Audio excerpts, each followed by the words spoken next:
Good afternoon to my distinguished panel and to all the guests that are here today. My name is Dr. Michelle Taylor, and I'm honored to be here today moderating a panel on diversity and inclusion. I think the best place to start with this discussion is really a quick definition of diversity. Diversity does refer to a lot more than skin color and gender.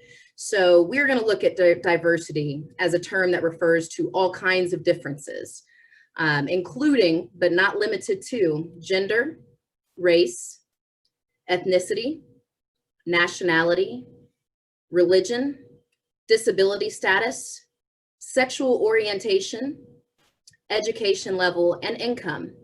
And I just want to make sure that you guys understand that within those groups, there's still a lot of diversity amongst its members. So I think with that understanding, we can really get going and get started and go on to our next step, which is meeting our panel. So I would love for each of you guys to give a brief introduction of yourself and tell me about the group that you're here representing today. And I think we'll start with my amazing co-moderator, Dr. Kelli Johnson. Hi, everybody. It's nice to meet you. My name's Kelli Johnson. I am Head of Access Services and Outreach for Marshall University Libraries. I also have some background in doing the work that is diversity. I'm the chair of the Huntington Mayor's Diversity Advisory Commission. I am also the chair of the Huntington Human Relations Commission. So I do have some background in diversity work, and I'm really excited for this panel today. Very, very excited. I'm going to hand it off to Jamecia James, my colleague, and have her go ahead and introduce herself and the organization she's here representing.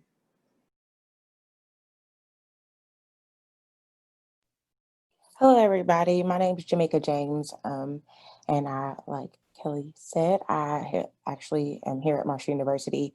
However, I am representing West Virginia Black Lives Matter, specifically the Huntington region, and I'm the director over the Huntington region, and so that's who I'm representing today.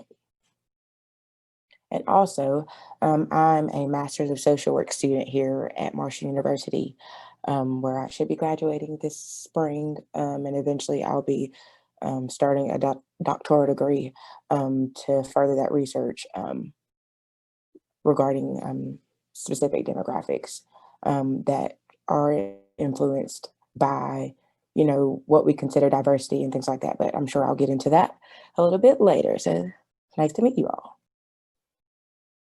Thank you, Jamecia. We're so happy that you're here with us today. Next, I would like Mr. Scott Pitt to introduce himself. Hi, everyone. My name is Scott Pitt. I'm an educational outreach counselor here at Bluefield State with the Academic Success Center. In addition to that, I'm also the director coordinator of the LGBTQ Safe Zone program that we have here on campus. And I'm also the chair of the LGBTQ Advisory Committee. And I'll get into the different roles that plays as we go on, I'm sure. And I have a history of advocacy with LGBTQ at 4 different institutions over the past 25 years. It's been a while. All right, and I'm so glad that I'm here today representing on this. Thank you, Scott. We're so happy to have you with us today. And last but certainly not least, we have Mr. Preece. And if you would just take a moment to introduce yourself as well. Sure. It's nice to meet everyone. My name is Preece. I am the editor-in-chief of the American Foundation for the Blind's AccessWorld Technology magazine. I have been working with AFB off and on since I was 15 years old in various technology roles. I've previously worked with their consulting department that assists people to make their products and services more accessible. And I also operated AFB's nationwide, or actually really worldwide, information and referral line, answering any and all questions related to vision loss. Thank you so much for joining us today, Aaron. I look forward to your insight.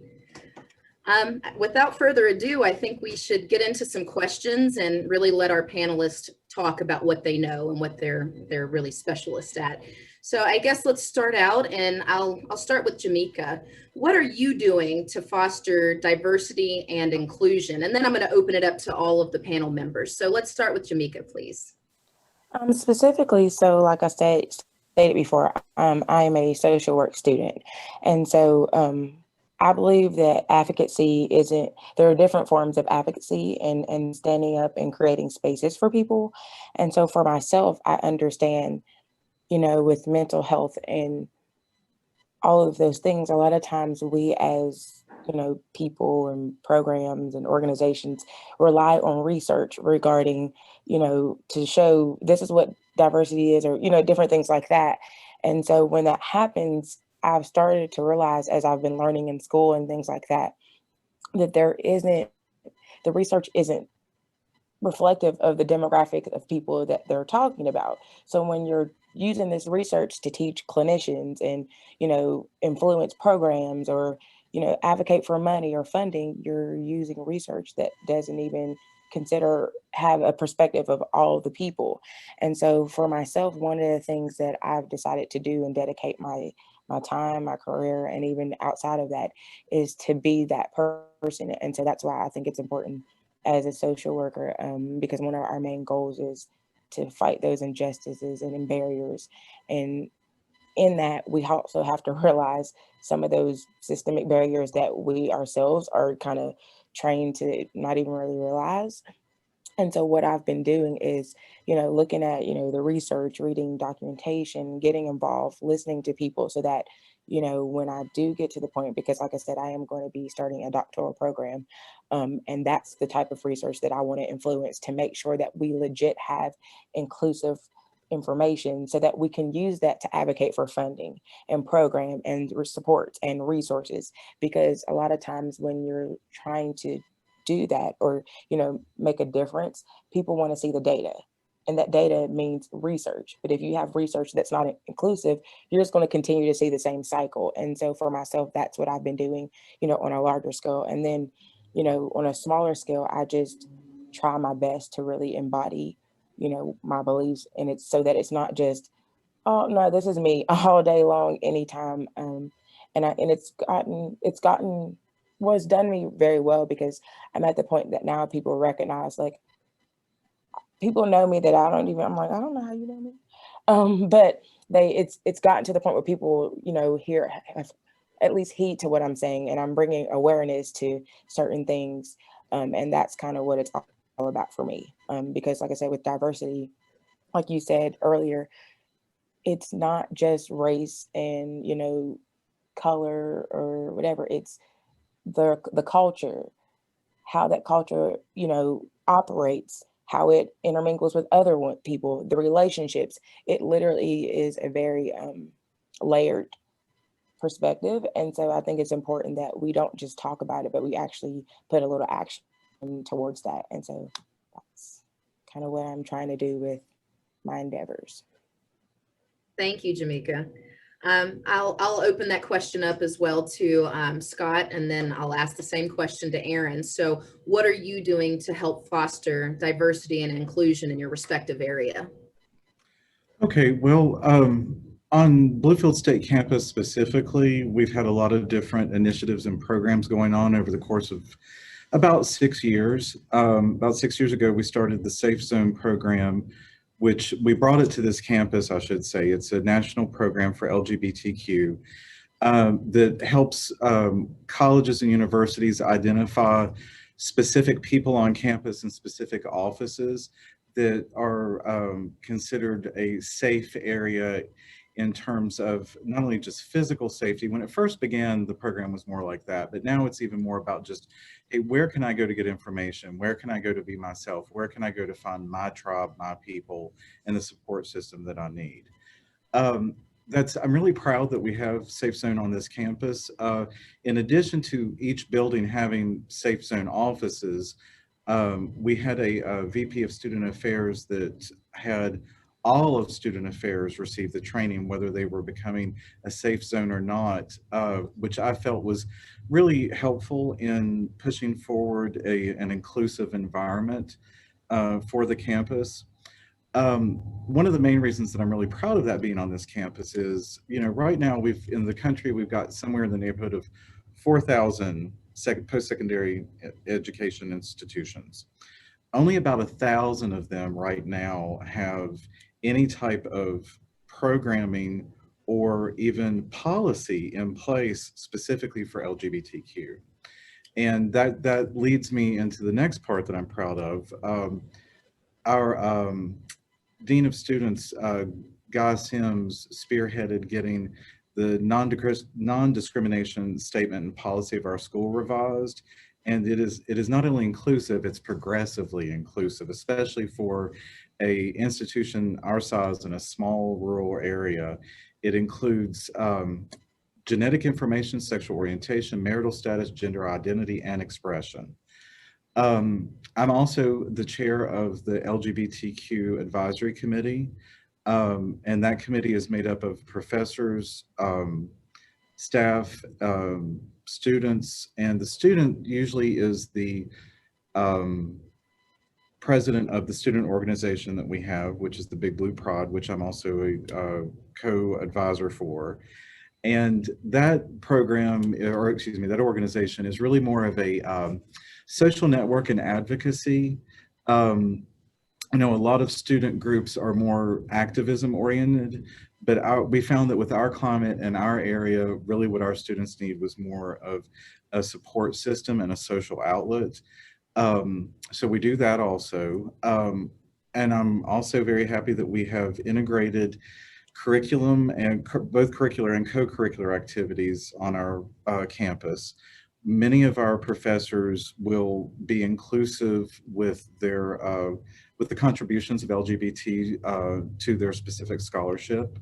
In addition to that, we have get various organizations bring guest speakers on campus, many of whom have been not just Big Blue Prod and not just the LGBTQ advisory committee, but even other organizations will bring in people speaking from the LGBT point of view, which is fantastic that it's gotten to that point.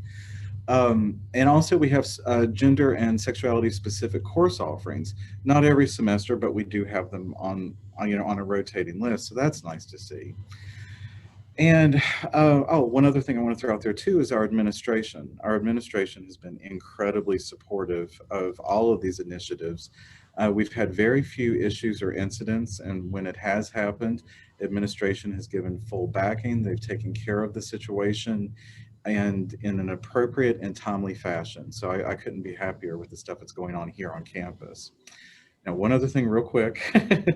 The other thing that we're doing also is we've teamed up with the South Central Education Development in the town of Bluefield, which also does work for LGBTQ, but also does a host of other things. And our student group is able to fold in with that and sort of get our name out there in the general population as, oh, they're the gay group, but they also help feed. They also help, with these fundraisers. They're also helping with medical advocacy for underrepresented people in a rural area. So we're very proud of all that. And I think that finishes me up. Thank you, Scott. Erin, same question to you. What are you doing to foster diversity and inclusion in your respective world and position? Sure. So in my experience, when it comes to diversity and inclusion for people with disabilities and people that are blind in particular, there's sort of a dual barriers of physical and technical barriers, as well as cultural attitudes. So my work kind of involves both of those. As the editor of the AccessWorld magazine, we produce reviews of both mainstream technology and assistive technology, and AccessWorld has been around for 20 years now, and we have a pretty wide reach. So in addition to just educating our constituents, other people that are visually impaired, teachers, rehabilitation professionals, the industry itself finds what the information that we produce helpful in helping them address barriers in their technology. One of our main goals at AFB is to foster employment. And the employment statistics for people that are blind are pretty abysmal. I believe it's around 65 to 70% unemployment is generally the common figure. And that's something that it's a major barrier we'd like to bring down. And that's, again, a mixture of cultural attitudes when it comes to hiring, as well as technical barriers in accessing job duties.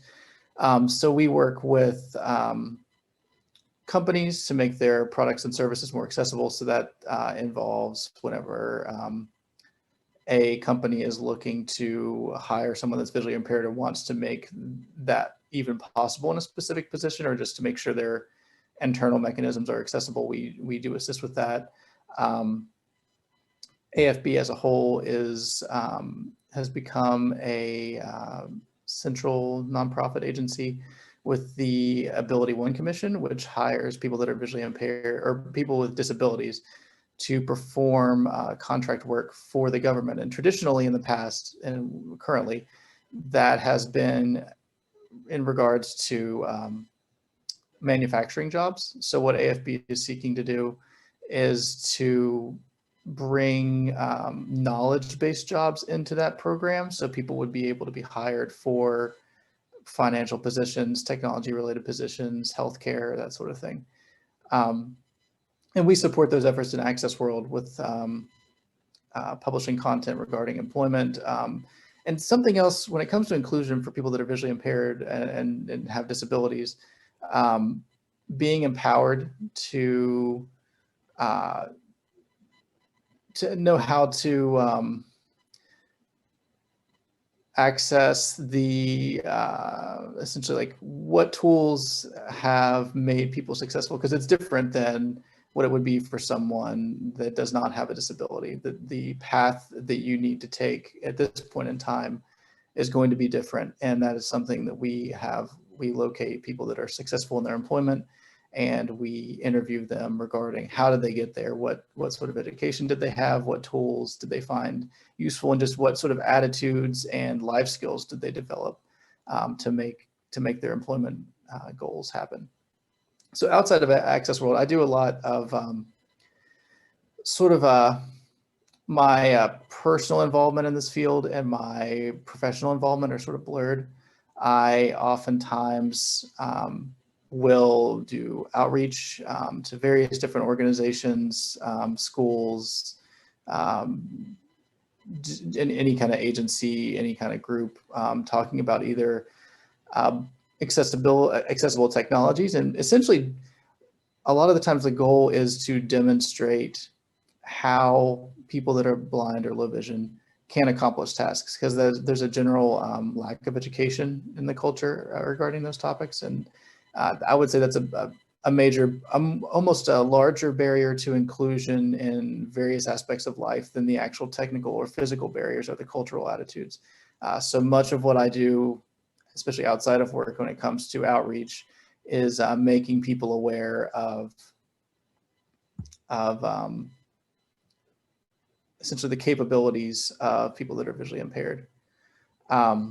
I also do outreach regarding service dogs. My field, in general, is very specific to blindness and low vision. So there is some overlap with other disabilities, but it is somewhat focused.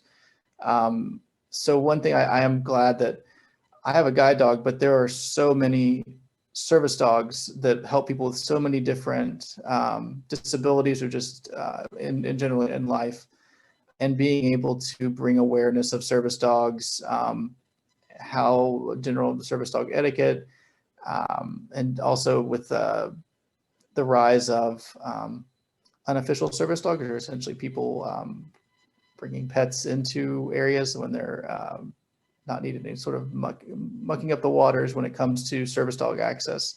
That's something else I'm passionate about and do outreach regarding. With the information referral line that AFB had, in addition to receiving calls from people that are visually impaired, oftentimes people that were new to visual impairment and had no knowledge of where they should go. They were not prepared on where they would need to learn skills, any kind of assistance at all. But there were also, I would say, a good third of the calls I received regarded people that wanted to include people that were blind or visually impaired or had other disabilities, but they didn't know how. So they would reach out to us, and I would spend a lot of time sort of problem solving for people. How would they, in various projects, how do we include people with disabilities in this, say it's a very visual project, how will we include people with disabilities in this? So that's something else that I've done. I also am a trustee of the Tubert Foundation. It's a local Huntington foundation that provides funding to organizations that assist people that are blind or visually impaired in generally the Huntington area and just overall West Virginia area. So that has been around since 1990, I believe 30 years. And that's another major avenue to sort of foster inclusion, just because of the Tubert Foundation. The Huntington area is pretty rich when it comes to assistance for people that are visually impaired and advocacy for people that are visually impaired. And part of that, the foundation is also, we have a Tubert Interagency Council, which brings together all the low blindness and low vision focused agencies, and even those on the peripheral in the area, to come together and sort of help brainstorm and propose solutions to the barriers and issues that people that are blind or visually impaired face in this area.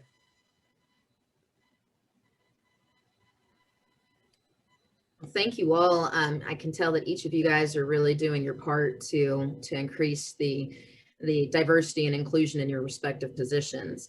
I can't thank you enough for what you're doing. My next area is going to talk a little bit about microaggressions, and I really want to define microaggressions before I, kind of ask the question. Ultimately, if you're not familiar with a microaggression, it's a statement, action, incident regarded as an instance of indirect, subtle, or unintentional discrimination against members of a marginalized group, such as a racial or an ethnic minority. Have you guys experienced microaggressions in your life or in your work? And, if you have, tell me about an experience where you have dealt with a microaggression. And I'll go ahead and start. I guess let's start with Scott this time, and then I'll make my way back around. Okay, that sounds good. With microaggressions, I think a lot of times once people understand the concept, they're like, oh yeah, I totally know what you're talking about. That's one of the things when I do the safe zone training, that is sort of an eye opener for some people, because, and especially if it's a person that happens to be LGBT or identifies LGBTQ in the room, like, yeah, I've never known what to call that. And I had thought about this question and thought, what can I share? Because different things throughout my life and so forth. And I remember early in my career, I worked at a recreation and parks department. And there, as you can imagine, stereotypically, there were a lot of guys working at the department. And so my role was in the business office, taking money and so forth. Well, this was a long time ago anyway, back in when I was living in North Carolina. And I had an assistant director who was the stereotypical old jock guy. And somehow along the way, he found out about the type of advocacy work that I do. And this did not sit well with him. And so there, at first, I thought it's in my mind, which microaggressions, people feel that way. And that's one of the reasons they can be so effective. And I realized what he was doing was trying to, I'm searching for the right word, effeminate me on purpose, just in general conversations, things like, hey, Scotty. Well, I'm Scott, I'm not a Scotty. And it was obvious. And in a room full of people, no one else, they thought, oh, well, maybe they're friends or close friends or whatever. Little things like he would get the guys in the athletic department, they would all go to lunch, and he would walk by my office, make a point to stop and say, Well, Scott, the men are going to lunch. Yeah. And the thing about that microaggression, the reason I chose to use that one as my example was not only was it someone who was in a position of authority over me, this was the assistant director of my facility, and he chose to work in that way to where if I made a complaint, well, he called me Scotty. He said the men, you know, it's very frustrating because it can become a point of, why is this bothering you? And the other reason that I chose to use that one was because, interestingly enough, we had it's about 5 guys that would have fallen under him, myself included. He always made a point to do that sort of thing when he was with all the other men that work there. And it almost made it seem as if there was, like, as if the guys were against me or had a problem. And I was friends with the other guys that worked there. No one really, yeah, I did my job. That's what they were concerned about. And so ultimately, every single one of those men came to me and said, you know, I might be standing in the hallway or in the room when he says something, but I just want you to know that's not how I feel. I don't even know anything about your personal life, which I tend to be a person, you know, very private person anyway. I'm, you know, so they were saying to me, I don't know anything about your personal life. I don't know why he's doing that to you. I'm not saying anything because I don't want heat on me. So I think that a lot of people that do those microaggression type things can go under the radar at a place of employment because it's not enough that they're breaking a policy. It's not enough that they're breaking a rule, but it's enough that they know that they're getting under your skin. And everyone else knows it. And the other guys were able to prove that they knew it to me by coming to basically say, please don't put me in that category, but understand I've got a wife and kids at home. I need my job. So that was my experience with microaggression that I wanted to share. Thank you, Scott. Jamecia, do you have experience with microaggressions that you'd like to share with us?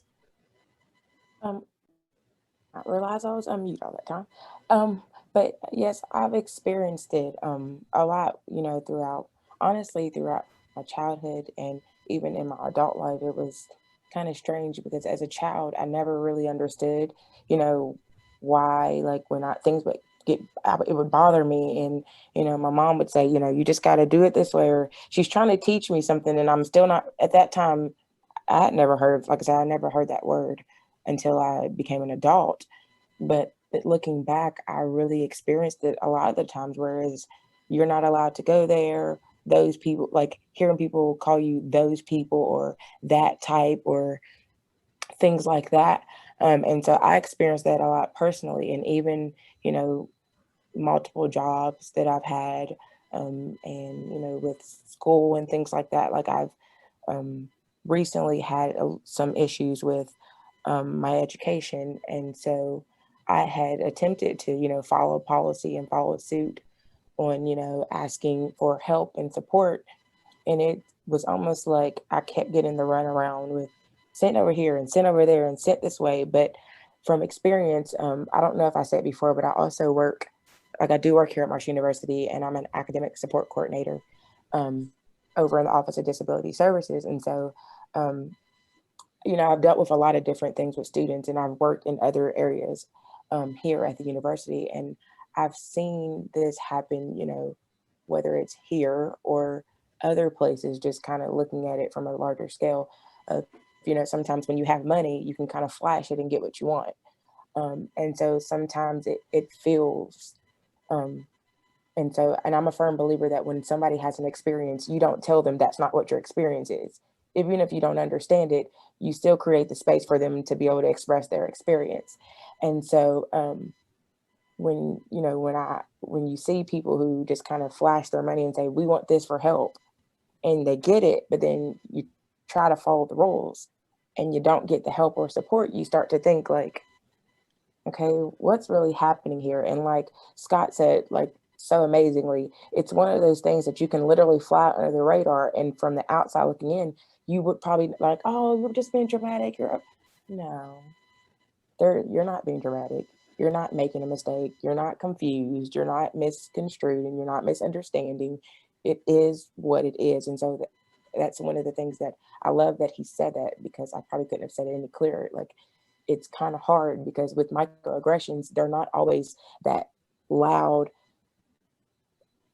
what we can call racism or sexism or colorism. Like, they're not always really loud when you just look at it, but it causes you to have to kind of sit back and really look at it. Like,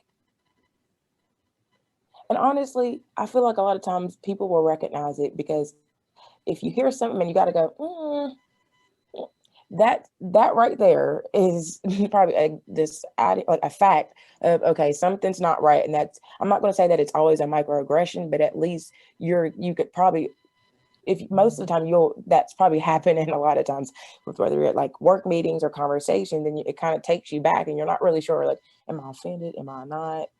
I don't know how to feel. And a lot of times that's what's happening and you don't even know what it is. And so I've had so many experiences that I probably could write a book about it, but that's just kind of what I've dealt with. And honestly, I feel like that's something I may always deal with. But one of the things that I've gotten really comfortable doing is not being afraid to address it and say something about it. And that doing that and confronting the microaggressions has caused me to be deemed as confrontational or argumentative or hard to manage. And I'm like, how am I hard to manage when I'm standing up for myself?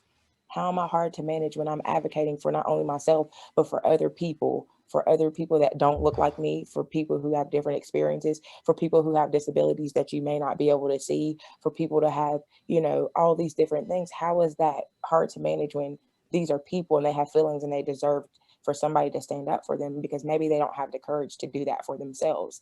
And so being that person a lot of times has gotten me, like I said, people have tried to put labels on me that I refuse to keep and hold, but it gets really hard when it's everywhere and it comes from a lot of different angles.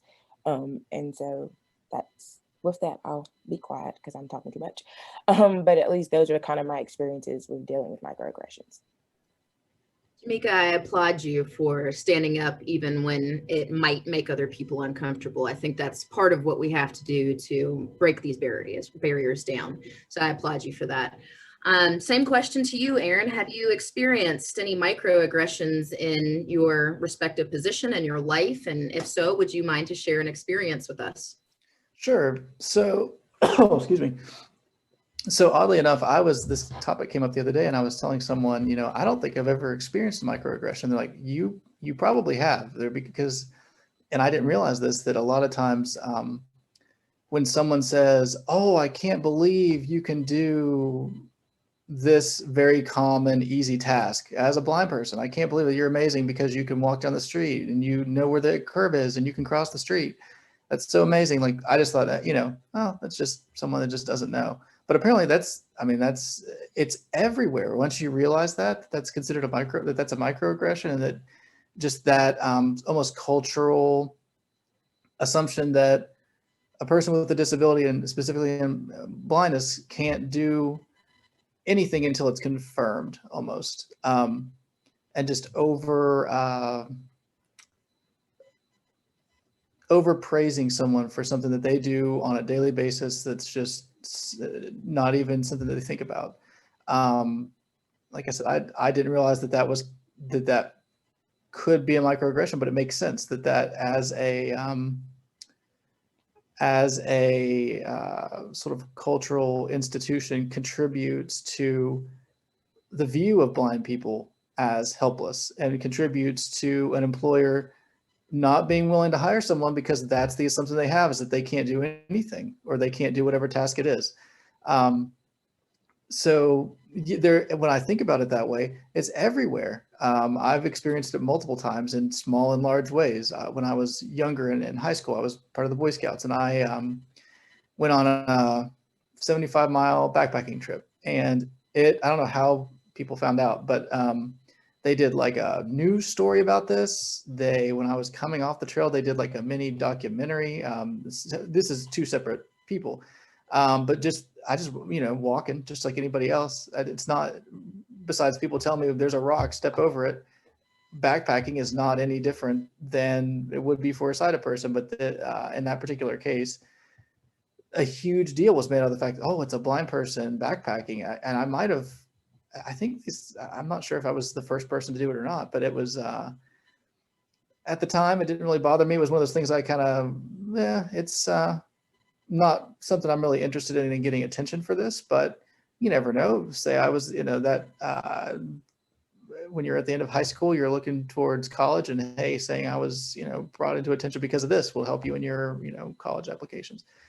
But just that sort of overpraise, making you seem exceptional for something that anybody should be able to do. And then by being exceptional, it's assumed that the common denominator can't do that. And that's kind of a, it's a larger task. And a lot of the famous blind people around influencers are people that do things like extreme sports and mountain climbing and that sort of thing.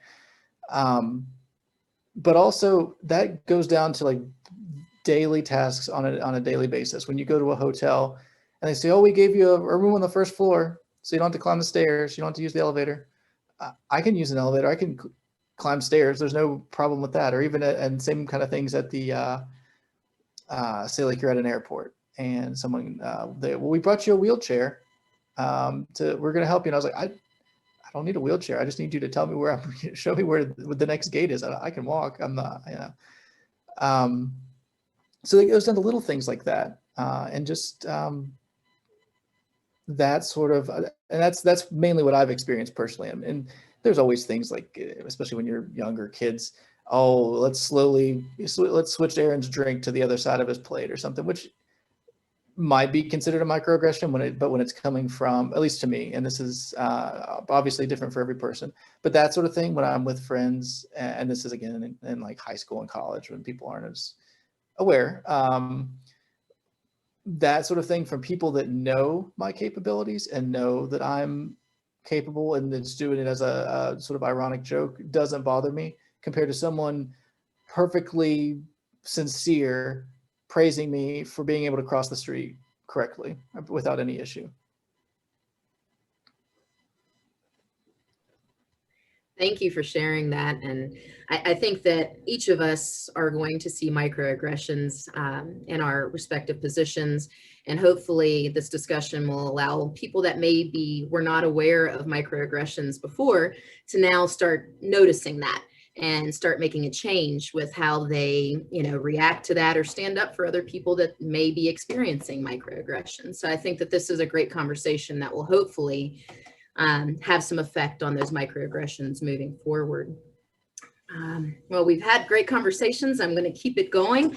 I do have a lot of questions, and if we don't make it through all of them, that's perfectly fine. But I think the next one is a great question for each of you. And it's just, how can we or you support other diverse groups and diversity within the state of West Virginia? And what does that look like? And Aaron, I'll start with you since I have you here still. Sure.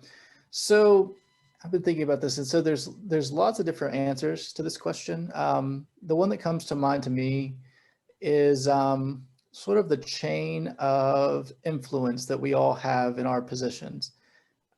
So we are probably in contact with people that are, influencers in our fields of our minority fields. But those people have connections with other people that are maybe in other fields, as like hopefully this makes sense.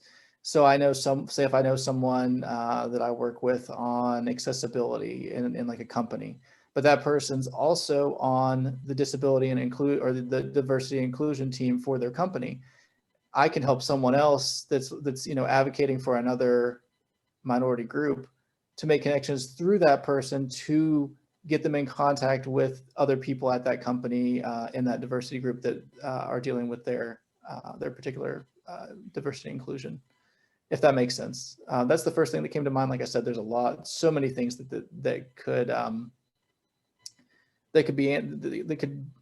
answer this question. That's the thing that came to me is sort of using your influence and your speciality to reach further and help others make connections where they may need to get work done. Thank you, Aaron. Scott, how do you think that you can support other diverse groups and diversity in the state of West Virginia? And what does that look like for you? Sorry, I forgot I was on mute for a second. Um, well, I think that one thing with my primary job that I have here with the Academic Success Center, what I really do isn't, in my point of view, supply services to students. What I do is create community. So, and that's what I've done throughout most of my professional career, is create community. So given that that's my sort of my point of view on how to tackle things, and really what my best experience is, I look at how can I be supportive while creating that community. So the natural jump for me is to do some sort of partnering or collaborative efforts. So we do that on the campus community, and I'm attempting to do that throughout the state of West Virginia as well. Examples within our campus community, my student group, Big Blue Pride, will partner with a honor society that's holding a fall festival. And so, they'll set up a table for games or for food or whatever it is. And it's obvious, hey, this is the Big Blue Pride, the LGBT group on campus. And the event has nothing to do with LGBTQ. It's simply, oh, we're visible and interested here, and we're visible and helpful there. And how can we then extend that off the campus? So, and I'd mentioned before about South Central Education Development. And so that's a way we get out in the community.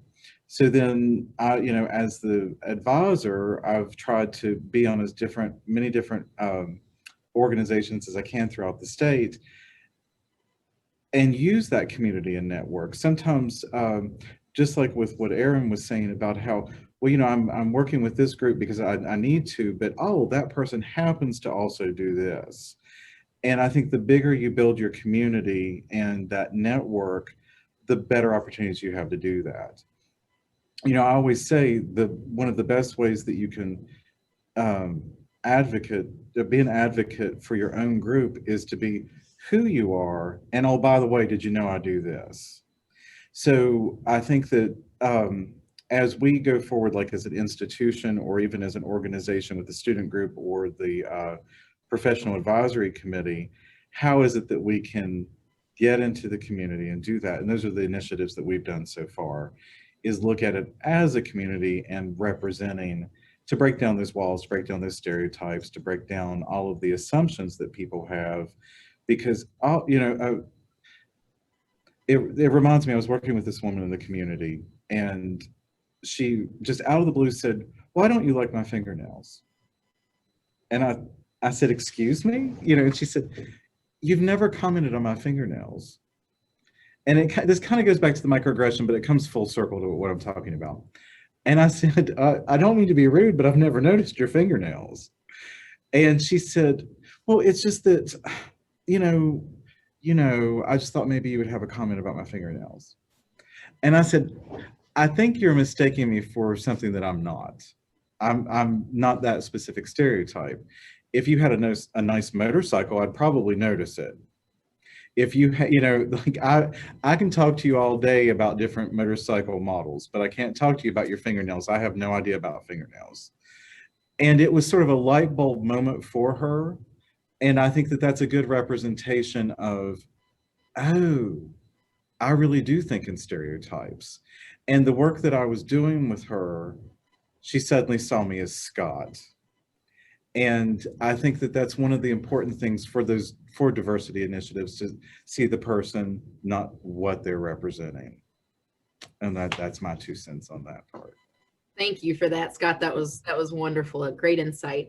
Jamecia, I actually have a couple questions here from our chat, and I guess I want to make sure that we cover anything that people are asking from our chat group. So Jamecia, I'll pose this one to you. This is from Eric Jackson. He says, "Many times people do things thinking they are being helpful and not realizing they are showing their implicit bias towards diverse groups. How can we support diverse groups without illuminating implicit biases? For example, helping diverse groups to apply for jobs." And in parentheses, he put, "Implicit bias suggests diverse groups don't know how to apply to jobs efficiently, or diverse groups don't work." What are your thoughts on that? So My thoughts, I pulled up the question too because there was a lot in there. So I was like, let me get it all so I can answer it. My thoughts are, I mean, I do agree with him. I I think, I've heard a lot, even, on the university level of people wanting to do implicit bias trainings. And I've never really actually been through one of those specifically, but my thought process behind it would be to literally, allow people to see, let me show you what your biases are. And then having the conversations about what this looks like, for themselves, how that can come across. And for myself, one of the things that's helped me is to have the conversations.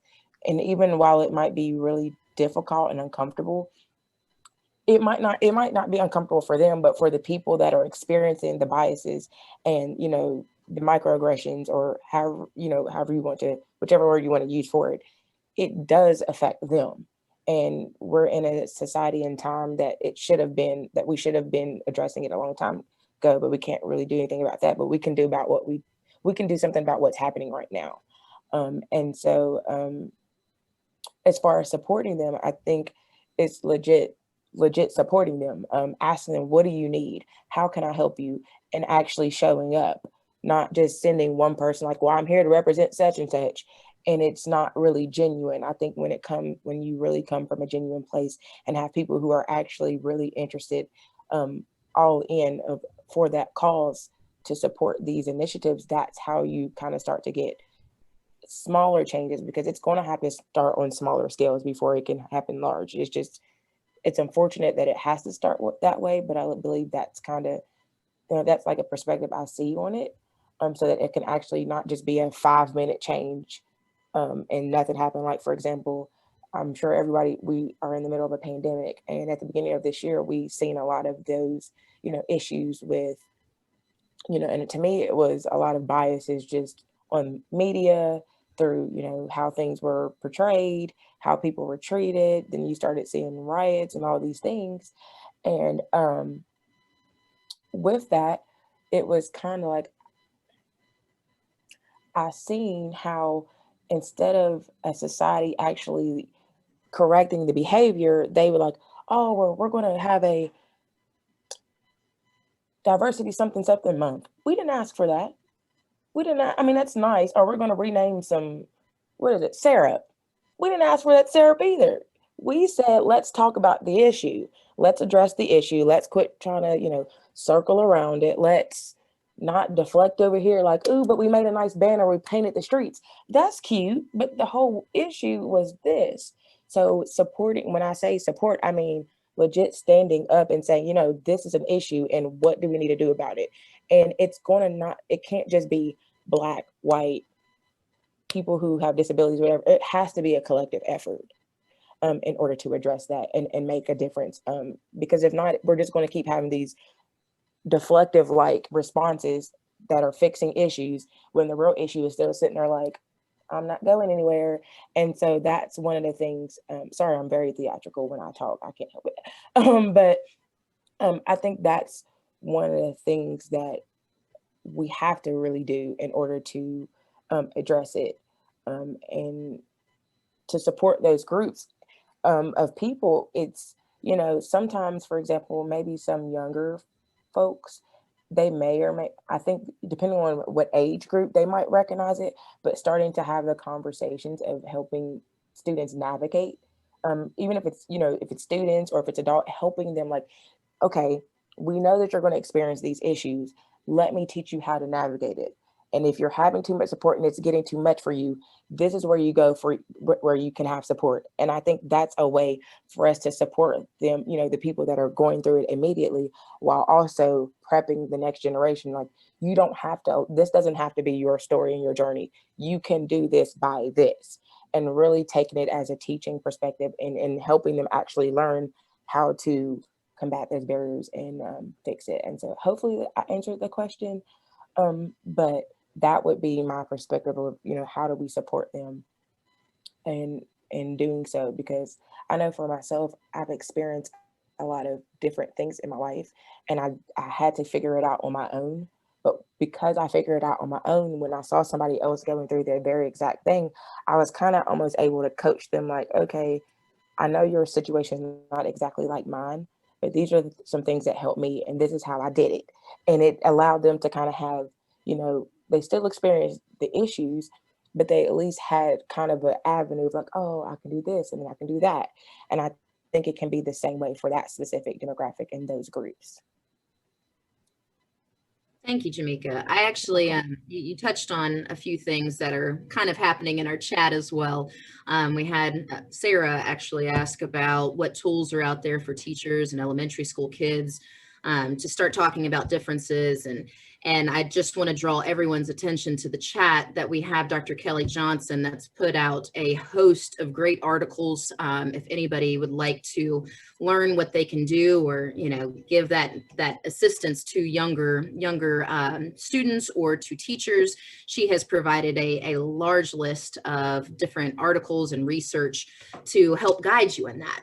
And I don't want to take away from anybody else's opportunity to answer the question as well. So I'll open it up if anybody has, Scott or Aaron, if you guys want to piggyback on anything that Jamecia said in her response about implicit bias, I would open that up to you guys now. And so I'll just kind of sit back for a second and see if you guys want to piggyback. Yeah, I would just like to say I really agree with that about not deflecting and doing something that shows, oh, we support you in your issue, but not actually doing anything about the issue and sort of deflecting attention to look what we did, but it doesn't actually make any systemic change. I actually, we recently had our October AccessWorld issue is focused on employment, and it's in response to National Disability Employment Awareness Month. And one of the emails I got was like, I've never heard of this. No one's ever told me about this. I've only seen it here. And also no one's ever wanted to give me, with all this awareness, no one's ever wanted to give me a job. No one's, I've tried and I'm this educated and this and that, and I've never received help and nothing's changed. And that really, when you said that, that really spoke to me with those kinds of things. Awareness is helpful, but again, like you said, don't deflect and do something that is very flashy but little substance. I really like that.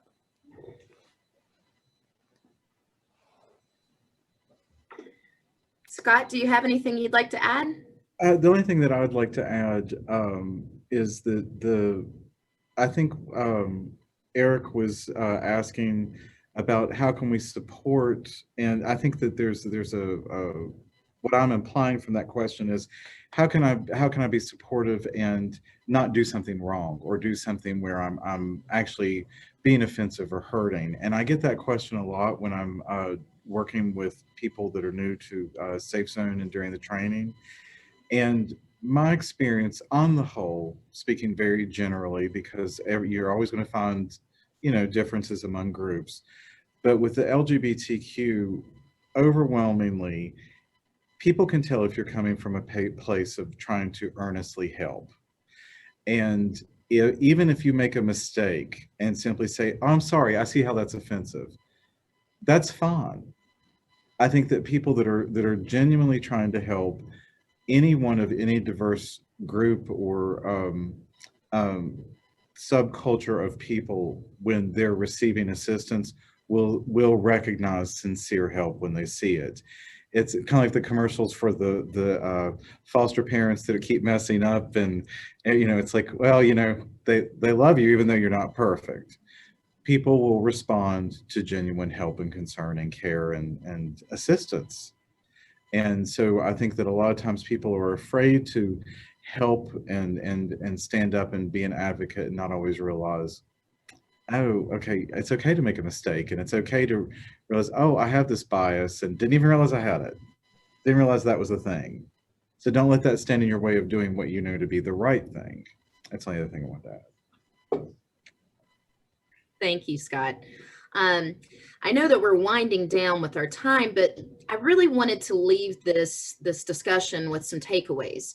Meaning, what can we do within our community here as West Virginians, as diverse groups?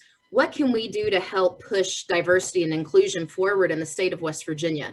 What can we do as a whole? What are some things that we can try and actually pull together and make, you know, strides, leaps and bounds for diversity and inclusion? Because I think that we need to take this charge, since we have a lot of people here in this discussion and even just watching that are very powerful in their respective places. What can we do? What are the takeaways, and what would you guys like to see come from diversity and inclusion, and what can we do to help that? And I'll start, Scott, since you're still right here, I'll start with you. Well, for me, moving forward with it and trying to promote it would be more from the perspective of education and opportunities for the collaboration, no matter what that collaboration may be. And in terms of education, simply, you know, there have been questions about, well, how do I promote this in my school? How do, you know, people are already wanting to do this, promote it at, you know, at every level of education, to promote diversity. And I think that if we are able to, again, I come from that community-based thinking of the more exposure people have to different types of people. And, you know, in West Virginia, we tend to be very regimented in our regions. You know, I've worked with students who have never been out of Mercer County their entire life, or out of McDowell County their entire life. Sometimes it's by choice, and sometimes it's just simply by the happenstance of where they are in their life. But giving those opportunities to students to see things that are different than what they already know. And, you know, it's not just college students. You know, I tend to look at the world as a student. There's a learning opportunity for everyone. And how we, in the positions that all of us play, how we become the teacher at that point. What can we do? And for me, that's creating that community and that opportunity for people like this opportunity to get together and say, hey, these people are the same, and this is how we can address it. And when I say we're the same, in other words, yes, we have differences, but there are so many similarities that make us similar than different. And that's what I'd say, the education and opportunity for collaboration. Thank you, Scott. Jamecia, the same thing. What's our charge moving forward? What do we do to help better diversity and inclusion in West Virginia? Hey there, I was like, my you are struggling.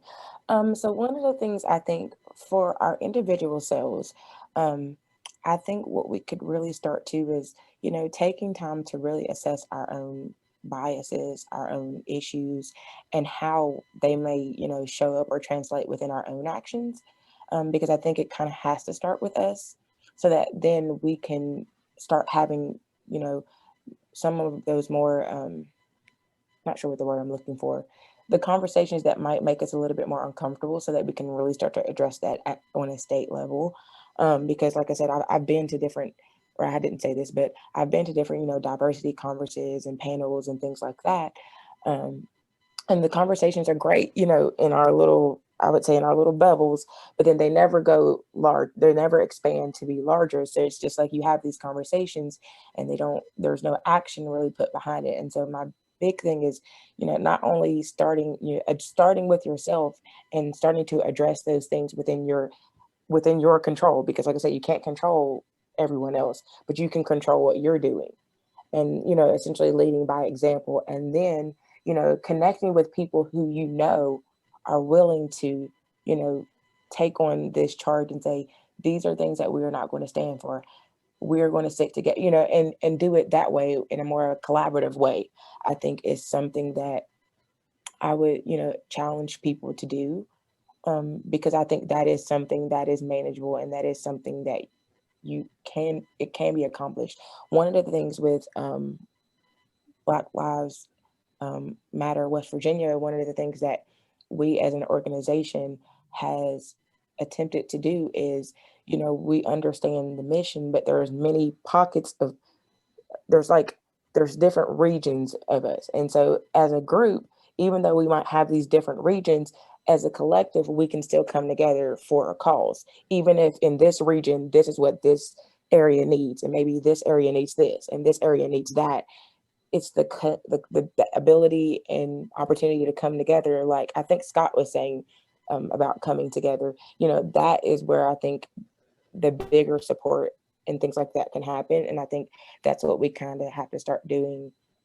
You know, I might have a perspective versus of an aspect of, you know, diversity, and Scott's going to have a different perspective, and Aaron's going to have a different perspective, and you know, you, Michelle, you'll have a different perspective, but together we can bring these different components and actually start to like put action behind the things that we've been seeing for years. And so the takeaway from all of that, I would say, is to start addressing your own biases in your own life, in your own everyday, and then connect with people that you know. You can kind of start having conversations to, you know, get ideas of what more can actually happen as far as support. Thank you, Jamecia. Aaron, same question to you. What is our charge? What shall we leave here, you know, as a takeaway about diversity and inclusion, and really trying to increase diversity and inclusion awareness in the state of West Virginia? Sure. So two things, I guess. One, kind of building on, you know, facing our implicit biases and like sort of self-reflection of where do we have blind spots and that sort of thing. Self-education is easier than ever before. I think I might have mentioned this where I am in the silo of being very familiar with blindness and low vision and the issues facing that population. I don't know much, you know, I only know what I've what I've learned either deliberately or just as the process of life about other group struggles. But nowadays it's easier than ever to educate ourselves on other minority groups and the struggles that they face. And I would just charge people with, or recommend that we educate ourselves. There's more information out there from the people in these communities than ever before, directly relating what it's like to be part of that community and what the issues that community faces and what helps and what does not help. That information's all out there. And I think it's very useful for us to educate ourselves, because I know personally, like I wouldn't know, even with other disabilities, I might not always know what sort of best recommendation would help that group. So something more from my perspective, this is sort of a focused answer, I guess, from the point of view of what can we do to improve inclusion of people with disabilities. In particular, I'm thinking blindness and low vision, and possibly other such as physical disabilities, motor disabilities, that sort of thing. Oh, excuse me. There are many tools out there for, especially in the era of COVID. There are a lot of barriers, technically, changing culture to remove cultural barriers because of cultural attitudes. It seems at this point to be a slow but continuing process. The technical barriers, however, can be fixed very easily in most cases. I'm thinking specifically of like websites. The World Wide Web Consortium has produced a set of guidelines called the Web Content Accessibility Guidelines. So anybody in any organization who's operating a website, or even contracting out, if you're a group that works with a company to make your website, or when you're buying software, to make sure that that's accessible. And something like the Web Content Accessibility Guidelines can help people, any group, and fairly easily add accessibility to their site. And also there are automated web checkers, and the W3C also, World Wide Web Consortium also has a list very detailed of if you're looking to find a checker that will help you with a specific set of guidelines or what have you. That's very more focused, but it's something that is fairly achievable without, it takes effort, but it's an achievable goal, and will really improve accessibility not only for people that are blind. Like I said, just based on the technology that we use with speech to access the websites and apps and just technology in general. But other disabilities, people that are using like switches that have motor disabilities and that sort of thing, can benefit from that. So for me, that's, like I said, kind of a focused answer on disability in particular, but that's something that could improve remove significant technical barriers to people with disabilities.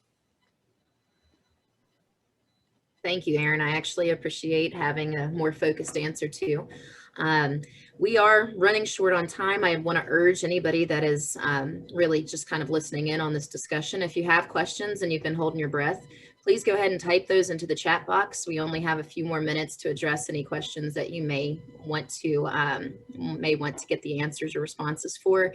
And while we're waiting on those, I really just want to thank you all for coming and sharing your experiences. Again, I think without talking about diversity and inclusion, without really understanding, that we have to break down barriers, I think that we're not going to change anything. So I think just this conversation today, and hopefully we can continue it on, is really going to make a change in West Virginia. And I see a question just came in. This is from Peter Homan. I hope I said that correctly. The question is, are there individuals or agencies, especially in West Virginia, that you guys would recommend as trainers for diversity and inclusion? Aaron, I'll start with you, and then I'll check with the rest of the panel. For overall diversity and inclusion, that is not something I personally have experience with, so wouldn't know who to recommend in that case. Not a problem. Scott or Jamecia, do you guys have any individuals or agencies that you all would suggest for training on diversity and inclusion?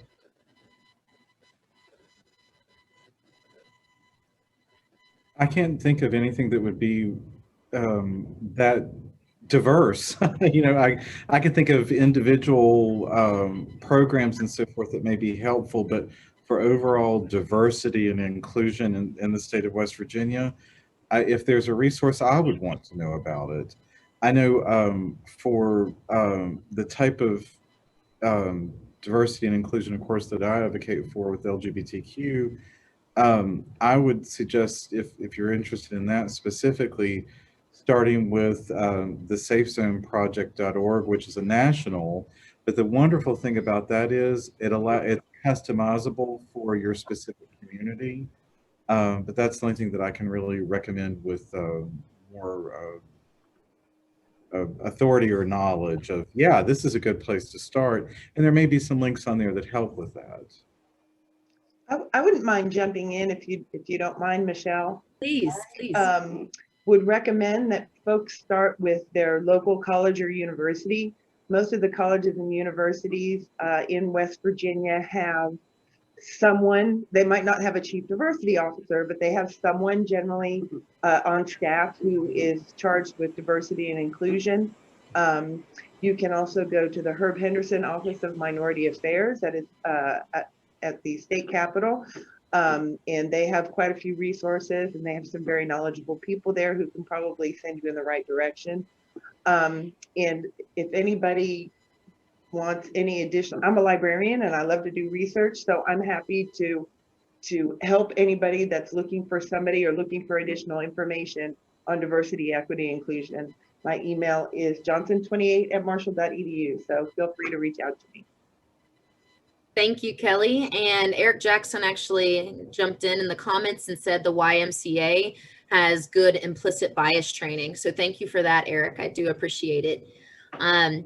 Unless I have any other questions, I am going to thank my panel, my co-moderator. You guys have all been wonderful. I really appreciate the insight that you guys have given me from your respective positions. And I think that each of your all's institutions are very lucky to have you all. Thank you again. And we may be in touch to continue some conversations about diversity and inclusion in the future.